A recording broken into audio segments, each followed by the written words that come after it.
начала года у нас в республике зарегистрировано 38 ДТП, в результате которых у нас 48 детей пострадало. Повод для встречи серьезный. Только за последний квартал в республике произошло более полусотни ДТП с пострадавшими. В этих авариях погибли 5 человек и почти 70 получили травмы. Основные причины – превышение скорости, выезд на полосу встречного движения и игнорирование правил проезда перекрестков. Цифры сухие, но за каждой искалеченные судьбы. Если мы хотя бы 1 человек из 10 будем соблюдать правила дорожного движения, количество ДТП и пострадавших в нашей республике значительно уменьшится.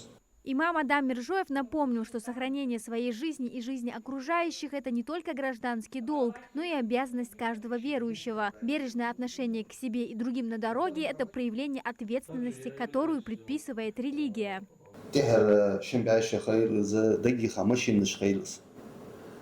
طبعا آلين تليفون مش خيلش قوان وين الله تخوجل آريجل قدل حم خيل إذا ملة أدمش دال حاقل دن حنر دن دك دي خدوجل حما شريعة ترز تا دستي إذ مش ليلي يزا بقونجة شريعة عليه كاد ويحنشل تيا تا إذا ربي بيصول شغال. Лектор напоминает, большинство дорожно-транспортных происшествий с участием пешеходов происходит по их же вине. Он объясняет тонкости поведения на дороге. Студенты понимают, что знали далеко не все о ПДД. Я считаю, что это мероприятие очень важно, особенно, что наша молодежь бывает очень невнимательна к правилам дорожного движения, и это мероприятие как раз-таки информирует наших студентов. В связи с последним событием, думаю, что это очень важно, так как в последнее время, я заметила, у нас в республике очень часто участились именно дорожно-транспортные ситуации, не только со стороны водителей, но и пешеходов.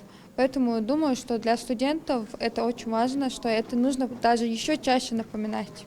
По данным ГИБДД, с начала 2025 года в Республике Ингушетия выявлено более 120 тысяч административных правонарушений. Также в этом году произошло 171 дорожно-транспортное происшествие, в результате которых погибли 35 человек, ранено более 200. Чтобы избежать подобных случаев, необходимо регулярно напоминать студентам о базовых правилах поведения на дорогах, считают сотрудники госавтоинспекции. Такого типа мероприятия мы планируем проводить и в других высших учебных заведениях нашей республики для того, чтобы обратить внимание и пешеходов, и водителей на проблему правил дорожного движения.